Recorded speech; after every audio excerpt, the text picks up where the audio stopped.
आज हम नया टॉपिक पढ़ेंगे सूल। सूल को अगर आधुनिक मतानुसार देखते हैं तो इसे कहते हैं एब्डोमिनल पेन, गैस्ट्रिक पेन या इंटेस्टाइनल कॉलिक पेन भी कर सकते हैं। सूल क्या होता है? वेदना। ठीक है। सूल क्या है? सूल में लक्षण स्वरूप मतलब सिम्टम्स दिखाई पड़ेंगे। व्याधि के रूप मतलब डिजीज़ भी हो सकते हैं। सूल निरुक्ति, इसमें सूल में कर का प्रत्यय लगने से सूल की उत्पत्ति होती है। सूल क्या है? उग्र पीड़ा या रोग भेद कर सकते हो। ठीक है। सुश्रुता अनुसार देखते हैं इसमें इसके परिभाषा, जैसे जिसमें वाड़ की नोक घुसने के समान तीव्र वेदना होती है उसे सूल कहते हैं, या तो कील के घुसने के समान तीव्र वेदना होती है उसे सूल कहते हैं, ये भी लिख सकते हैं। इसमें निदान देखते हैं। कॉजेस, कॉजेस क्या है? विरुद्ध आहार, वेग विदारक, क्षोभ, त्रास, मन में भय का रहना, आयास, भ्रंश या गिर जाने से। ठीक है। इसका पूर्व रूप देखते हैं। पूर्व रूप क्या है? इसमें अग्निमान, अरुचि, उदर गौरवता, आदमान, दुर्गंधित मल, मल का दुर्गंधित होना। संप्राप्ति देखते हैं। संप्राप्ति क्या है? इसमें निदान सेवन करने से वात का प्रकोप हो जाता है। अग्नि संदूषण क्रिया से विकृति होती है। ठीक है। आम की उत्पत्ति होते हैं, आम उत्पत्ति। अन्न व स्रोतस में क्षोभ उत्पन्न होता है, सूल की उत्पत्ति हो जाती है। आप यहाँ पे एक हेडिंग और बढ़ा सकते हैं, संप्राप्ति घटक। संप्राप्ति घटक में जैसे दोष क्या है? त्रिदोष, मतलब वात प्रधान होगा इसमें। दोष से क्या है? अनरस। स्रोतस क्या है? अन्न। अधिष्ठान इसका अमाशय ग्रहणी लिख सकते हैं। उसके बाद इसमें सामान्य लक्षण देते हैं। सामान्य लक्षण क्या है? अतिपाक, अन्न का पाचन न होना। सूल जो है इसमें रुक रुक कर होना। ठीक है। श्वास कृच्छता होना, अध्यान, अध्यमान, मल विबंध होना, ये है। इसके बाद भेद देखते हैं। भेद इसमें माधव का अनुसार देखते हैं तो इसमें 8 भेद बताएं। क्या है?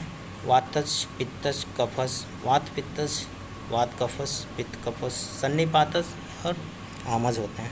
भेद अगर सुश्रुता अनुसार देखें तो इसमें होता है पार्श्वशूल, कुच्छशूल, हृदशूल, बस्तिशूल, मूत्रशूल, विटशूल और अभिपाकजन्य शूल। ठीक है। वातज, अब थोड़ा भेद को थोड़ा लक्षण देखेंगे। ठीक है। वातशूल के लक्षण देखते हैं। वातशूल के लक्षण क्या है? शीतकाल में बढ़ता है। ठीक है। और बादल आने पर भी बढ़ जाता है। हृदय का शूल होगा। पार्श्वशूल हो सकता है, त्रिशूल हो सकता है, बस्ती प्रदेश में भी शूल होता है। श्वास विबंध हो सकता है, अंत्र विरोध हो सकता है, अवरोध हो सकता है अंत्र का। अपान वायु मल मूत्र को बड़ी कठिनाइयों से त्याग होती हैं इसमें। इसके बाद हम पढ़ते हैं दोष। दोष इसमें वात होगा, अधिष्ठान हृदय पार्श्व, और स्रोतस इसमें अनव स्रोतस होता है। ठीक है। पित्तशूल के लक्षण देखते हैं। पित्तशूल के लक्षण क्या है? तृष्णा, मोह, दाह, स्वेद, अधिकाना, भ्रम, जोश। और इसमें संप्राप्ति देखें तो संप्राप्ति में संप्राप्ति घटक देखते हैं। दोष इसमें पित्त, क्योंकि पित्तशूल है तो पित्त लिख सकते हो। दुष, अनुरस, अधिष्ठान इसमें ग्रहणी, स्रोतस, अनव स्रोतस हो सकते हैं, होता है। उसके बाद कफशूल के लक्षण इसमें देखते हैं तो इसमें है लास, सदन, अरुचि, कास, अमाशय, स्तब्धता और कोष्ठ उदर में गुड़ता, भोजन के उपरांत शूल। ठीक है। उसके बाद यहाँ पे अगर देखा जाए तो इसके दोष लिख सकते हैं कफ। ठीक है। अधिष्ठान इसके अमाशय। ठीक है। उसके बाद सन्निपातस शूल आते हैं। सन्निपातस शूल के में लिख सकते हैं जैसे ज्वर, अर्ति, मूर्छा, अन्न द्वेष, अंगशाल। ठीक है। अब दोदन शूल देखते हैं। दोदन शूल में 3 होते हैं, वात कफ शूल, कफ पित्त शूल, वात पित्त शूल। अब इसमें इसके लक्षण देखते हैं। वात कफ शूल क्या है? हृदय शूल, पार्श्व शूल, अरुचि और हल्लास होता है। अब कफ पित्त शूल में देखते हैं अरुचि, हल्लास। ठीक है। तृष्णा, दाह होना, मोह होना। ठीक है। वात पित्त शूल का देखते हैं तो पार्श्व शूल, कटिशूल, भ्रम और चोष का होना। अब सन्निपातस देखते हैं। यह बहुत कष्टदायी होती है, कष्टदायी होता है। इसमें तुलना विष या व्रज के समान पीड़ा होता है और इसको गैस्ट्रिक या अमाशय कैंसर से करते हैं। ठीक है। अब इसमें थोड़ा सा देखते हैं आमसशूल, लास्ट वाला है 8वां भेद, आमसशूल। आमस अगर इसको देखा है कफशूल के तरह लिख सकते हैं। इसमें हिल्लास, सदन, अरुचि, कास। ठीक है। और इसमें गुड़गुड़ाहट का भी होना, पेट का फूलना, अनाह, कफ प्रक्षेप होता है। ठीक है। अब आते हैं परिणाम शूल, एक नया टॉपिक इसमें परिणाम शूल। यह अन्न के पाचन काल में उत्पन्न होता है। ठीक है। इसलिए इसे परिणाम शूल कहते हैं। इसमें देखते हैं पैतिक शूल भी प्रायः इसी काल में होता है। पैतिक शूल जो होता है इसी काल में होता है।